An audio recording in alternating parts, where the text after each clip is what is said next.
Hello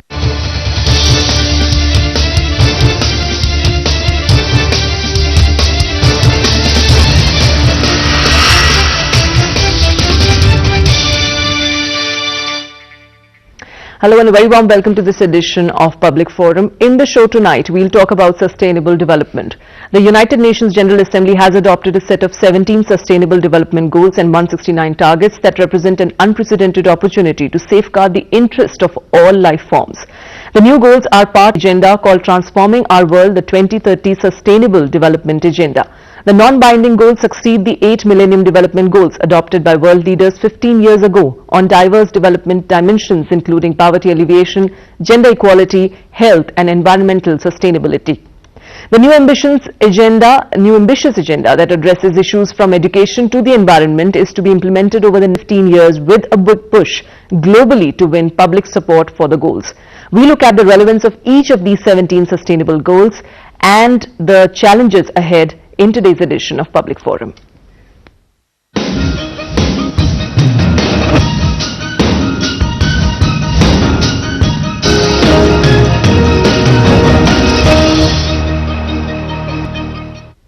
And in his address at the United Nations General Assembly, the Prime Minister, Mr. Narendra Modi, made a strong pitch for reforms in the UNSC. He urged upon nations to create a world that is peaceful, system that is just, and development that is sustainable. He asserted that global challenges like climate change and sustainable development are the collective responsibility of all nations, and it is important to talk about climate justice. The Prime Minister also developed nations to fulfill their responsibility of sharing technology, innovation and finances with developing countries and emphasized on eradication of poverty for world peace and prosperity. Here are the excerpts of his speech.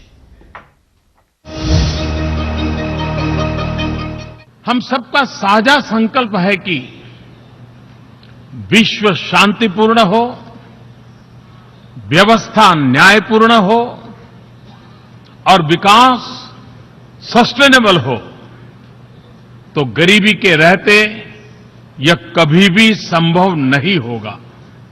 इसलिए गरीबी को मिटाना यह हम सबका पवित्र दायित्व है। समूचा विश्व एक से जुड़ा हुआ है, एक दूसरे पर निर्भर है और एक दूसरे से संबंधित है।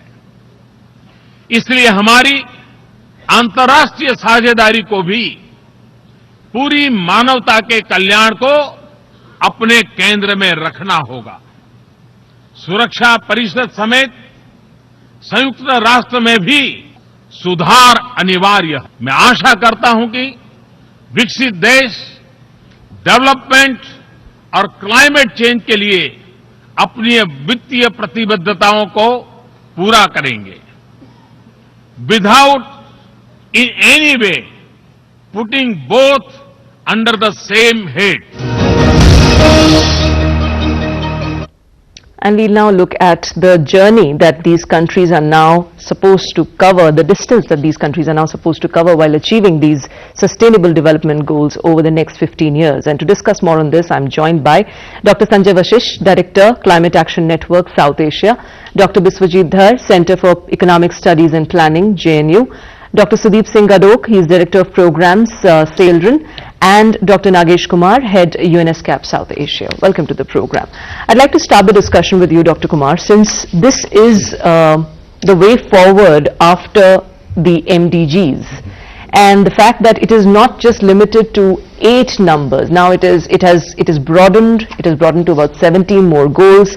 There's more economics here. There's more about community. The word sustainable itself speaks a lot about what these goals are really, going to really achieve.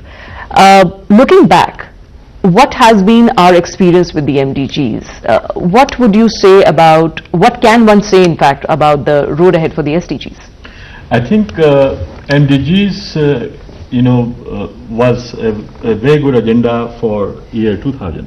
And because of MDGs, lot of, I would say millions of people are having better, well-being or better standards of life. They have been pulled out of poverty. yet MDG remains as an unfinished agenda. And that is what is expected to be carried forward in the SDGs, that we build upon the Millennium Development Goals, finish the unfinished agenda of MDGs, and carry forward in such a manner that the world and development is much more sustainable than it was before, because since 2000 and today there is a greater appreciation and recognition of the climate related challenge, and we cannot continue the way we have continued up to now.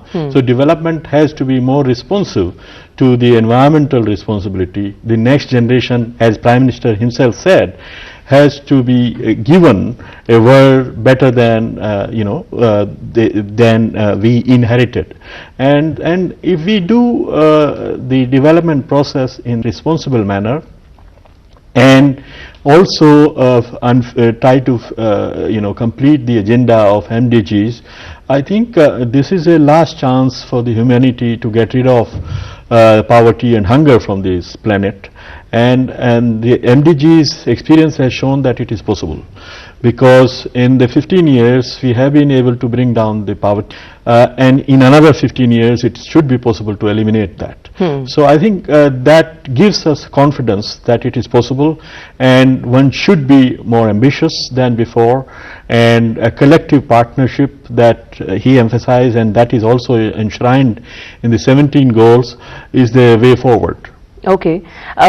Dr. Vashisht, the word sustainable is very crucial.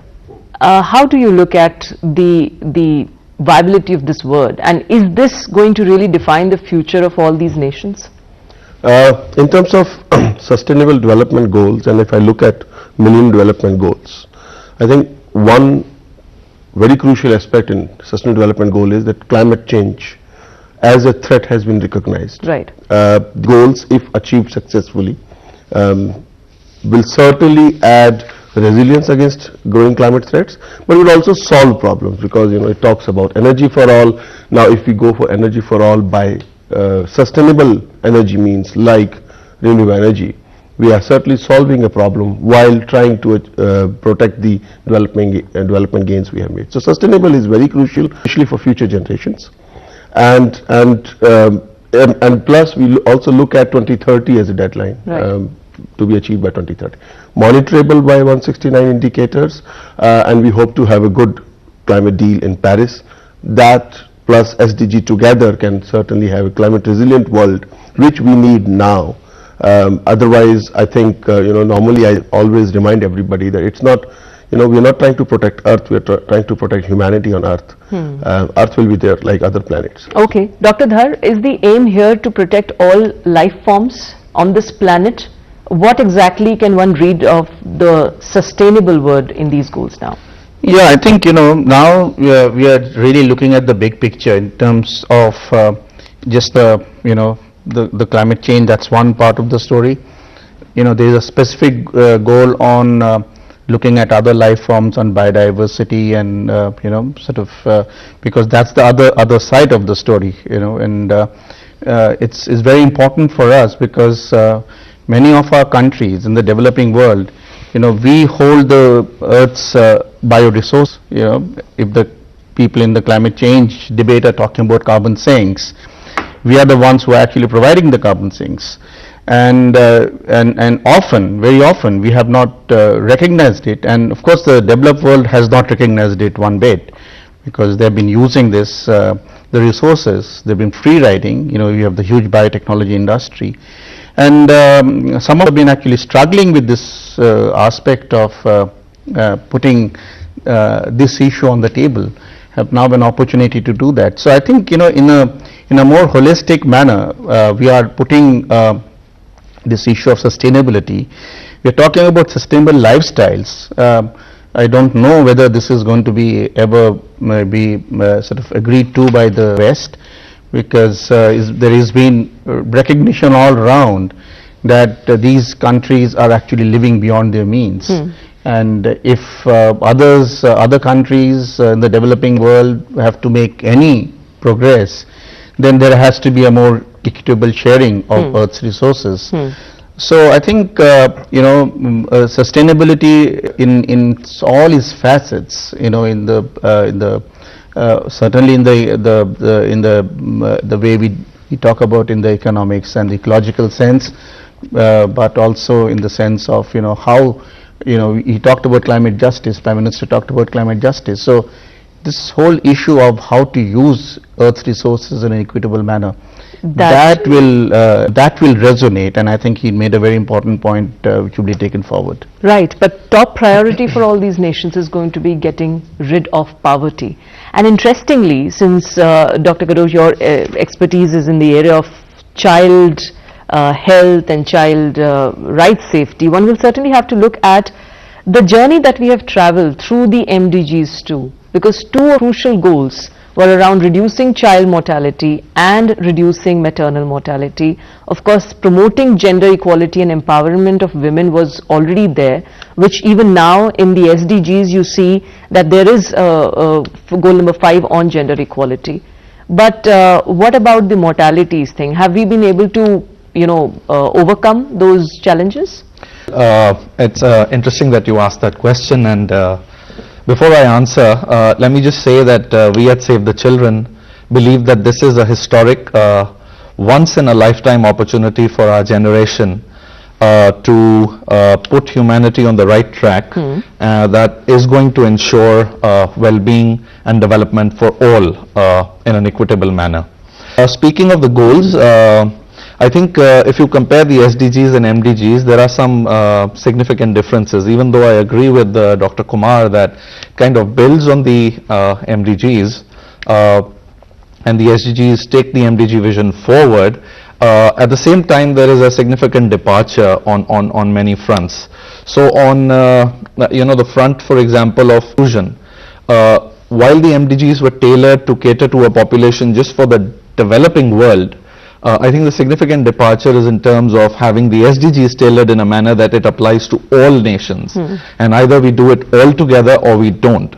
On the other side, I think the MDGs were planned more as a kind of halfway mark, as we embark on the journey as a global community. Whereas on the other side, the SDGs have been planned with a vision to finish the agenda and finish that job so that it can get all of us to a better place as humanity. Speaking of indicators, I think there's a lot of talk about have we achieved the indicators and have we achieved those goals, etc. My view is this, let's just the fact that in a large measure, this framework that the MDG provided has been able to act as a catalyst for change to bring all actions, all resources, all attention and all discussion to converge on this agenda.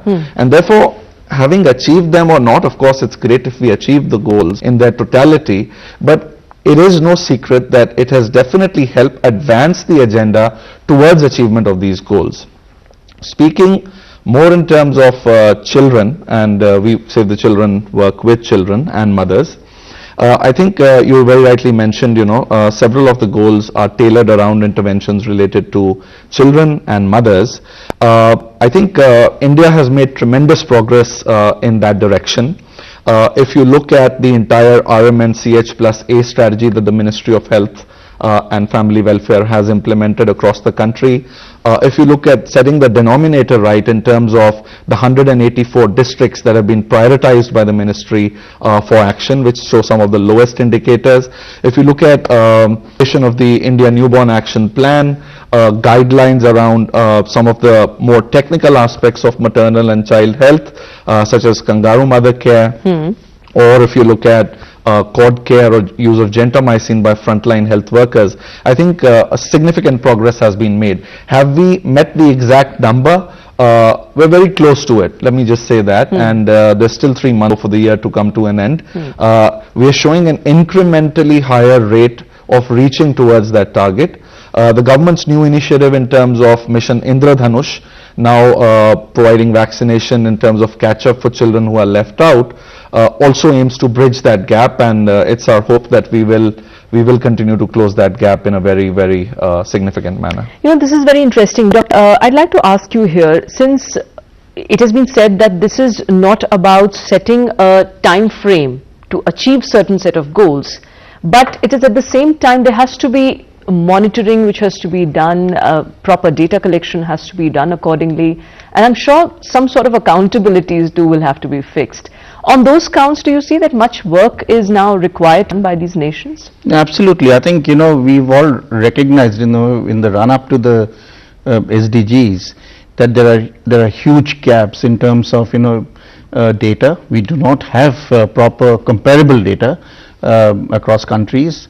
What the UN system does is picks up all the numbers from the national sources and sort of collates. We all know as researchers that these numbers are not comparable. Then the whole question of monitoring is a very, very important issue, but then it's very controversial. Because, again, we went over this on MDGs, that these MDGs were supposed to be aspirational. These were sort of put before the governments to be able to achieve them, because these were supposed to be, the good things. It was supposed to be a good thing. All the good things would come out of this. But then it was not binding. So there was no, sort of a stick behind all this. And the way the UN system also functions, UN system, actually doesn't function in world of binding sort of commitments. In that sense, they're always kind of aspirational. So I think, while we all recognize that progress towards attainment of all these targets, or at least in terms of the way forward, those will have to be monitored. It have to be, or there has to be a mechanism. Whether or not the governments will be willing to come under that and be scrutinized for their actions, because if you look at the language of these, the targets and the implementation measures, in most of them there is sort of subject to national goals and priorities. So so that's the tricky thing, that although the world, the global community has come together and accepted these 17 goals and 169 targets, the targets will, in my view, will not be sort of monitored. And particularly because, Prime Minister also mentioned this thing about the developed countries taking the responsibility of financing, and this is the most contentious issue. I think that's a very, very crucial point. The financing of this new agenda too is something which one will certainly have to look at. Time for a very quick break now in Public Forum. Please stay tuned for more on the other side of this.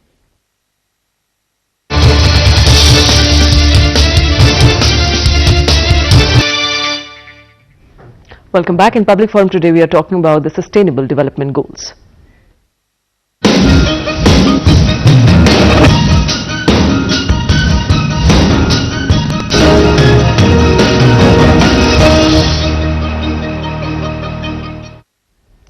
Dr. Nagesh Kumar, it's very important to look at the data collection aspect and the fact that UN itself comes up with a variety of its own assessment and reports from time to time. It has been doing so, at least in the case of MDGs. How crucial is that aspect? And would you agree with what Dr. Dhar just said? I think it's very important that not only the national governments take the responsibility for implementing the agenda that they are signing up, but the peer pressure through comparable numbers given between the countries, that was one major driver for pushing the governments to act more and deliver in the MDGs case. And I think that would continue to be a major, although it is a voluntary agenda. I mean, it is not a legally binding one, as Biswajit was saying, but the peer pressure, and for instance, people like Professor Amartya Sen have highlighted the fact that countries like Nepal and Bangladesh in the neighborhood of India have done better than India on certain parameters of MDGs, health related indicators, for instance, or education related indicators, and that sort of helped government of India to take these, MDGs much more seriously, so much so that the Planning Commission adopted even more ambitious goals and targets with respect to MDG, priorities in the India's 5-year plans. And so I think the monitoring at various levels, at national, subnational, regional, sub-regional and global levels would continue to play a very important role. Of course, for that we need comparable numbers, and that exercise and also capacity building in the developing countries, because many of the developing countries lack that capacity to collect data, and as Biswajit said rightly, it has to be collected at national level. And what about the financing of this? And then financing, financing for data collection and financing for implementation. Both will be very important. And for data collection and capacity building, the UN regional commissions are trying to set up their house in order to launch a process of first identifying measurable indicators, and measurable variables to capture the essence of these 169 targets and under 17 goals. And then once these indicators have been defined and agreed to, the next immediate priority would be to create capacity in different national governments to be able to at least report, those indicators, at least for some major key priorities. So once that is done, then reporting on a comparable basis at the regional level would push the governments into action. That is the hope, although it is all voluntary, but peer pressure does play a very important role. Fine. So it is voluntary, but as has been said, that the peer pressure would certainly play a very important role. Now let's look at these goals too. Dr. Gadok, you see, poverty, as I said, of course, is the primary agenda of nearly all these countries. And interestingly, the Prime Minister also said that you cannot think peace and prosperity unless, of course, you tackle the issue of poverty. But let's come to the point of zero hunger and the fact that there is a good health and well-being indicator too. Now, if you go back to the MDGs, you see the malaria, HIV and other diseases were one of the goals, combating them. And then, of course, poverty remains there along with hunger. And the fact that good health, and along with that, I'm not, I haven't really talked about the clean water, clean energy and the sanitation part, which I think really holds the key here. Yeah. The fact that, is this a sort of, a realization of some kind which the nations have felt that it's important to address these issues in order to address the other developmental challenges that the countries face. So does this indicate some sort of progress even in thinking of the countries and the adoption of these, various goals? Well, I think you make a very fair point. As I mentioned, when the MDGs were selected, the idea was, for the world to try to see one of the cardinal indicators, most pressing priorities. Whereas in the SDG, the concept that's been talked about is harmonization and comprehensiveness. There are many discussions, and many scholars will say that this is an unending list of targets, and 169 targets would be very difficult for us to monitor. But I think that therein is the risk. If you choose a few, and then you can get blamed for leaving out so many, whereas if you choose all of them, then you get blamed for choosing too many. Your point about hunger, relation to poverty. So I think there is increasing recognition that you can't work on several of these in isolation. You have to work on them in a holistic, concerted, package, integrated manner. Only then can you address these goals conclusively. if you, for example, elevate a family out of poverty and then there is a natural disaster or a health shock in the family, it will push the family back into below the poverty line. Right. So basically all your hard work is undone. Similarly, if you talk about education or improving the health test and the water and sanitation facilities are not improved, then the children will consistently suffer from diarrhea, for example, and this will result in stunting impact on their development, holistic development, and also their good health and their ability to go to school and access education. So I think in a sense the world is trying to think about these goals in a more holistic fashion. On poverty, let me just say that if you compare all the MDGs, I think there's lots of views that economists, etc., and maybe our colleagues can add to that, that which are the ones that have been achieved. But I think there's consensus across the board that the one on poverty is the one that has been conclusively achieved by all the nations. It incidentally also is the goal that India has achieved to eradicate people under poverty, poverty line, that type of poverty that reduced the numbers by half. So India successfully achieved that. But on the other side, if you look at the challenge that there's over 200 million people who live below the poverty line still in India, and therefore it continues to be high on the agenda, and Prime Minister spoke about it, as we said. So the idea is, to look at all the social determinants of all of these goals, work with communities and try to address these challenges. And since we talked about hunger, I guess one of the key challenges that the country today faces is malnutrition, where I guess there are a lot of other important things have to be in that direction, including the right to food and the quality of food that we are going to really serve and give to our people. But Dr. Dhar, the reasons behind the fact that we have, or countries together have been able to overcome this goal of, at least achieve the goal of no poverty to some extent, what are the reasons behind it? Halving poverty. Halving poverty. Halving Fine, poverty. fine, So fine. the other there. Yeah. I think poverty has been such a certain awful kind of a sort of, I would say, is a festering wound kind of a thing, staring at in our faces. I think countries have done their best to try and get people out of absolutely abject forms of poverty, and these are absolute at the bottommost ladder. So they have come up somewhat higher, because the target in the MDGs was $1 a day, and we all know $1 a day is really not enough. So now the target here they talk about $1.25 a day, and of course eradicating poverty.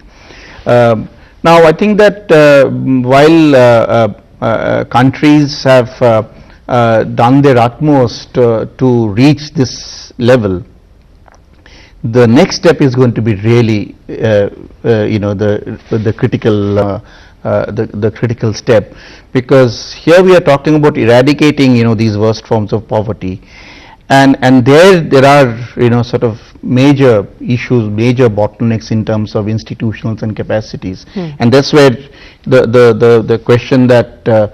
Gadok answered, looking at the big picture, that comes in, because that it really cannot be addressed unless you have an equitable distribution, or at least providing the people who do not have the means to actually come up the ladder, the means to do so. And here you're talking about education, you're talking about health, you're talking about all kinds of productive resources. So this is the real challenge, which actually is weaved into the other sort of goals that we have.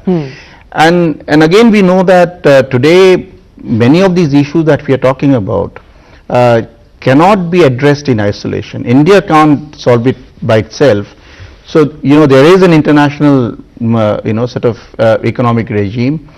Unless that put in order, unless all these the different problems that the global economy has seen over the past decade and a half, these huge swings, because we all know that the downturn in 2008 caused a serious damage to people who are below the poverty line. That's right.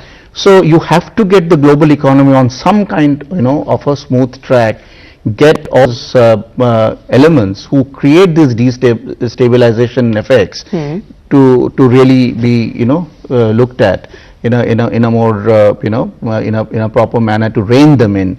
So in one way, I'll just have one short point that I wanted to make here, that to my mind, these SDGs look somewhat like the, the UN development decade kind of formulations that we saw in the past, in the 50s, 60s, 70s. UN talked about the UN development decades, and that was a holistic framework of development. Yeah, and really bringing the bottom up the ladder. And SDGs should really be looked at in that framework, to looking at current problems and then trying to see what best the global community can do through collective action. Okay. Dr. Vashish, do you think that the whole idea of getting this financing of this new agenda and the fact that the developed countries have a role to play here, though it is being said that of course the SDGs are meant not just for the developing nations, they are also equally meant for the developed countries. But we all know realities are pretty different. We know that the developing nations do need that support from the developed ones. The clear articulation on the climate justice part by the Prime Minister, does it say that developing nations really realize it and they would like to put forth these things at an international forum, at different forums? They have done it in the past, but his speech at the UNGA, does it underline that? Before I touch upon this issue, let me also touch upon, how significant 2015 year is. We already had a Sendai framework on disaster risk reduction in March. Now we talk about sustainable development goals which are being agreed, and hopefully there will be a good Paris deal, hopefully, in December. So basically we deal with one problem, which is climate. We strengthen the disaster risk reduction strategy more into implementation mode, and then we talk about sustainable development goals for future. Sustainable development goals, the way it has been articulated, I think already indicates that developed countries has a role to play in terms of reducing their wasteful lifestyle. I think they need to do that. Sustainable consumption and production talks about that. Second, there is a responsibility on developing countries in terms of eradication target again, but rather than following conventional pathways, I think they need to innovate their own approaches to achieve it. They cannot follow the pathway that developed countries have been playing. The biggest fight, that's my fear, is going to be the next year when we'll start talking about, we are already talking about financing for development, and there is a financing for climate change also. Both goes hand in hand. There is a Green Climate Fund with 4 billion pledged, 10 billion pledged and 4 billion already contacted. Hopefully there will be more announcements tomorrow in UNGA, because head of the states are still speaking. And then there's a demand of finance for development. So in climate change we normally say it has to be additional, new and additional. How much it will be recycled is something to be worried about. More than finance, what developing countries need is technologies which are in there. Rather than making profit out of misery, I think they need to start making those technologies available for upliftment of poor and for reducing the inequality between developing countries. And that's what I think Prime Minister also touched upon. He talked about climate justice, and directly is linked with inequalities to be reduced between societies, but within countries also. But with your experience, do you see that there is in fact a shift in the perception of this issue? Is there a shift from the other side? From developed countries, I don't see that there is a shift in that perception. They still want, basically, in order to achieve sustainable development goals and in order to have a resilient world, we need sacrifices. Sacrifices from those who are wastefully or luxuriously wasting natural resources. We're talking about equally distributing natural resources to 7 billion people. I don't think that's happening. And those kind of sacrifices is very difficult to be achieved. You need a lot of convincing, you need legally binding treaties, as that's not happening, but thankfully climate change has been able to give a legally binding treaty. Kyoto Protocol was one, and then Paris deal we expect. Its basic negotiations are towards having a legally binding treaty by 2030.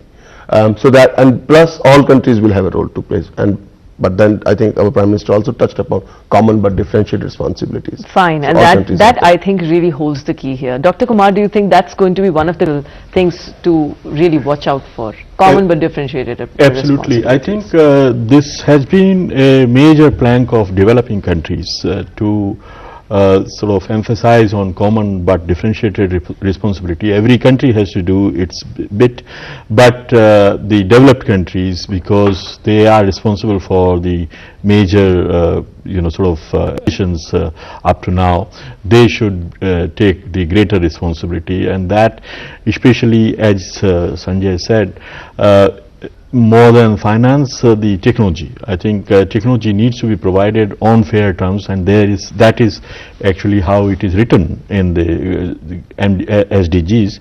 And just to give you one example, I mean 70% of emissions occur in the thermal power production of India.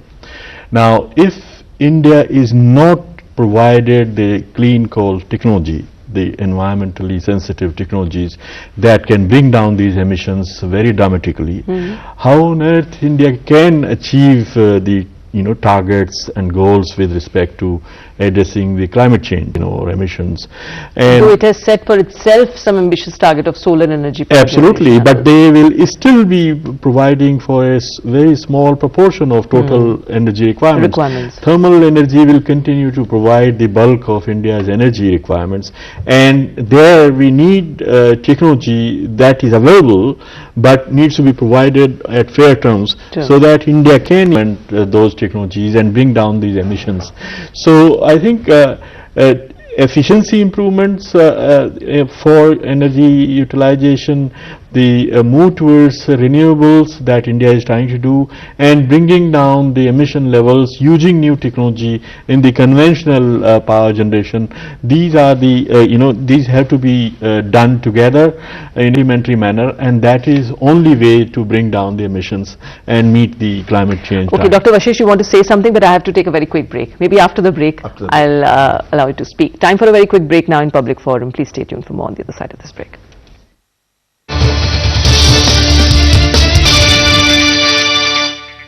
Welcome back in Public Forum today, a discussion on Sustainable Development Goals.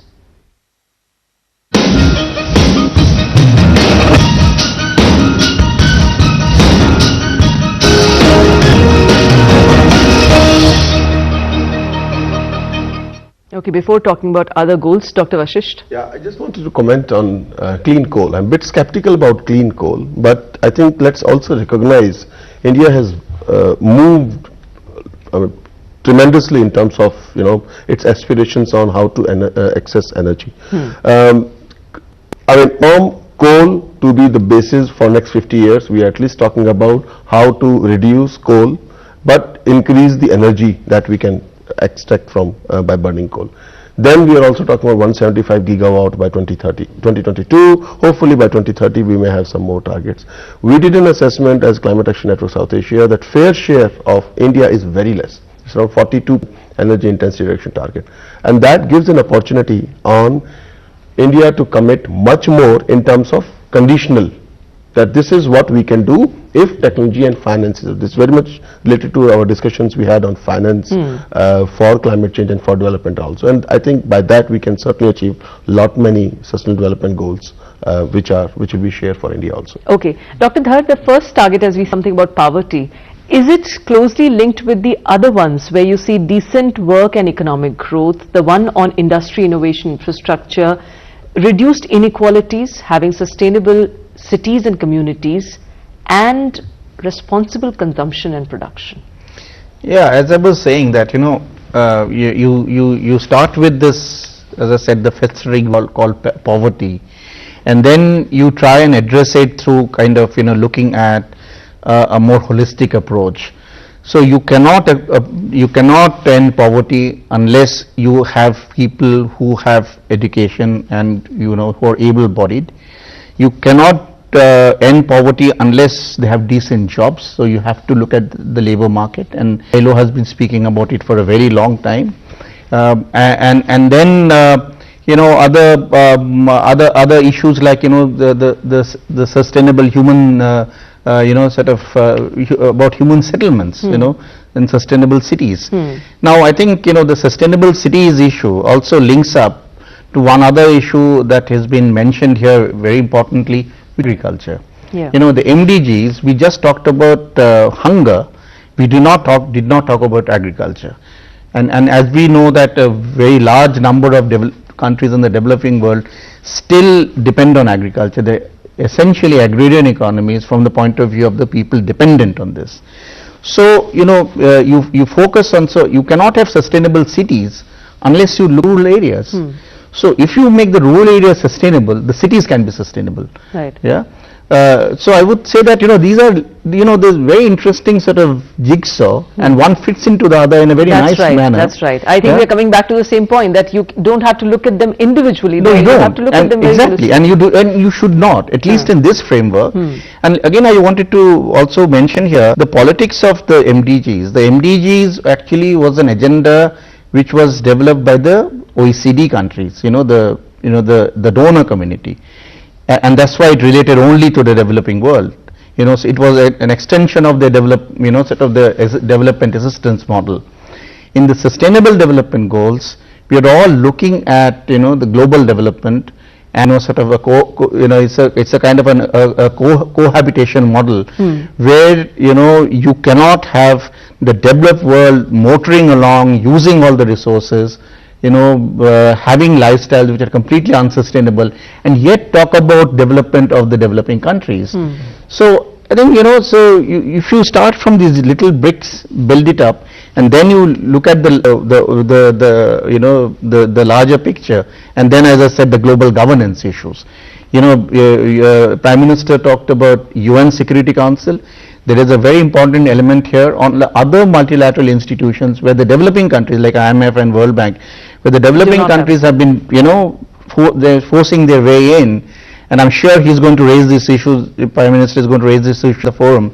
So I think, it's as I said, that it's a very interesting framework for starting, as we say, that acting locally, and then taking it in a global framework. And Dr. Gadok. Yeah, just a quick addition to the point on urbanization and smart cities. On one hand, I completely agree with Professor Dhar. You've got to start building from the villages and be able to build smart cities. It's wonderful that India is trying to build 100 smart cities, perhaps even many more. At the same time, at Save the Children, we recently came out with a report called Forgotten Voices. The state of the children in urban India, especially the urban poor. So if you look at, and you spoke about data, if you look at the demographics and if you look at data, I think it clearly reflects, let's say you spoke about infant mortality and indicators on child and maternal health. The infant mortality rates, if you look at the economic divide, and we divided the data into wealth quintiles. So if you compare the top quintile of economic prosperity with the bottom quintile, the rates of death are 3 times. And that for a developing country like India, who wants to have a legitimate space in the Committee of Nations, it should be absolutely unacceptable. After all, a society is known by the fact that it treats its most marginalized. And in this case, some of the children, especially the ones who belong to communities who are the urban, sometimes we find are even worse off than the ones in the villages. Because they're all uprooted, they're here, they're transient, they're looking for economic sustainability at one place or the other, while at the same time they already don't have those social structures that would at least keep them going in the rural sector. So I think that's an other important point of us to keep in mind. We address the other issues of reduced inequalities and having sustainable cities, as has been pointed out, and have more better infrastructure and jobs to the people. But one thing which is core to at the core, in fact, rather, of all these is peace, justice and strong institutions of governance. Now here we are, a country which relies so much on local governance, and we have these Panchayati Raj institutions and the urban local boards. Do you think that the whole process of strengthening these institutions really holds the key while addressing this? Absolutely.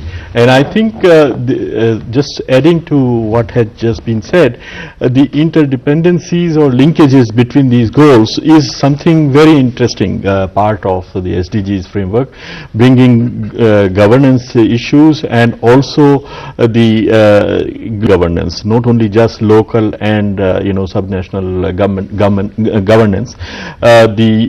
In fact, in this goal 16, they have also talked about the democracy deficits in the global institutions, including the Bretton Woods institutions.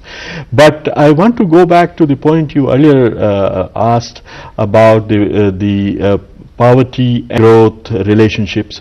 I think one of the deficiencies of MDG framework was that it only talked about the outcomes in terms of poverty reduction, achievements of health targets, education targets, but it did not talk about the means, how would you ever achieve poverty reduction. And I think that has been addressed very well by bringing growth, employment creation and industrialization through which you create jobs. And poverty reduction, I think it is very important to empower people, but also to give them jobs. Without jobs, I mean, they will, the dole system is not the way to solve poverty problem, and so they have to provide jobs, and for jobs you need a kind of structural transformation in favor of creating we jobs heard the in Prime industry. Minister talk about skill development, other areas, and financial inclusion. Absolutely, which he said is absolutely. So all of these things coming in one single agenda, I think this is very important, and that really makes it transformative. So and this happened only because it was a very inclusive process to draft these goals.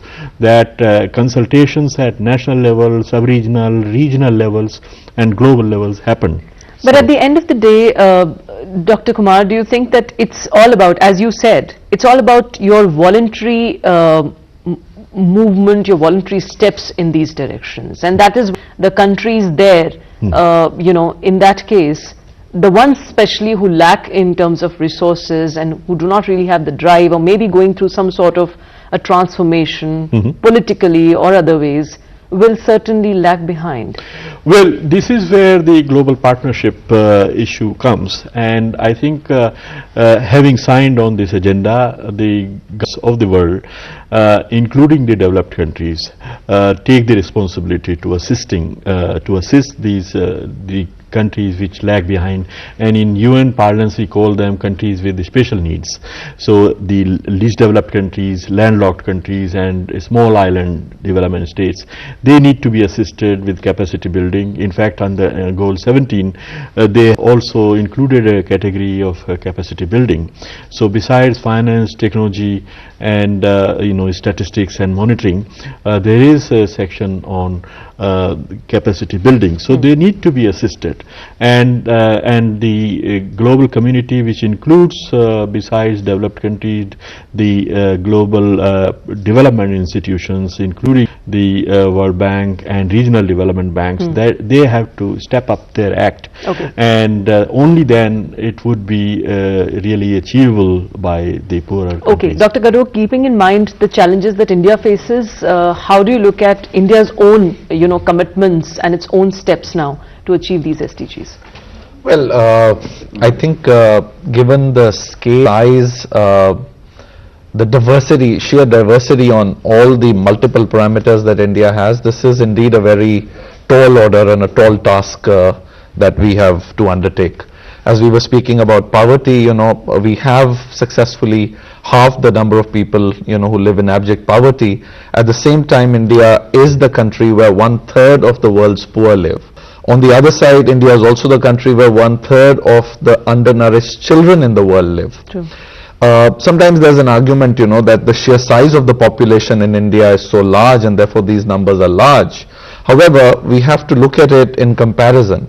So India accounts for 1/6 of humanity. Of course, 1.3 billion people is a very large number of people, but we're 1/6 of humanity. At the same time, we have 1/3 of the global poor and 1/3 of the undernourished children.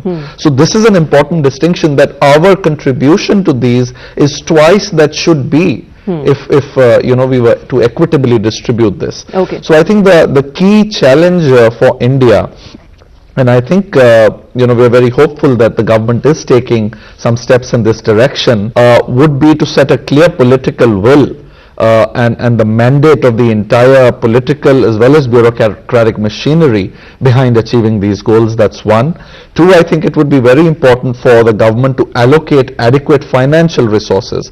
As you can see from the annual plan, even though we are talking about health and nutrition, but there appear to be certain budget cuts on some of the very, very important needs pertaining to children and to women. That's right. And I think those, policy makers and the financial, planners need to definitely take into account, so that we have the adequate resources to fulfill the SDG agenda for the children and mothers of India. Okay. Dr. Dhar, is the economic growth now going in favor of all these requirements, demands that India has to fulfill? Well, economic growth, yes, but not the development model. And that's my concern, because business as usual is not going to solve the problem. In a way, I would say that this SDGs is showing us the mirror. It's telling us what all has to be done and how differently it has to be done. So I think it's a huge for the government to think differently. You can't think the same way. Okay, Dr. Vashish, closing remark from you. Closing remark, I think just want to take over from where Dr. Kumar left. SDGs as voluntary target. I don't think SDGs are voluntary target. All government, democratically elected government, are committed to achieve this in respective countries. What this process at UN has achieved is build bigger partnerships and also look at the global challenges like climate change, without which all developing aids you make are going to go down the drain. Fine. On that note, we'll wrap this discussion. Thank you very much, gentlemen, for joining us here. That's all we have for you in this edition of Public Forum. Thanks for watching. Goodbye.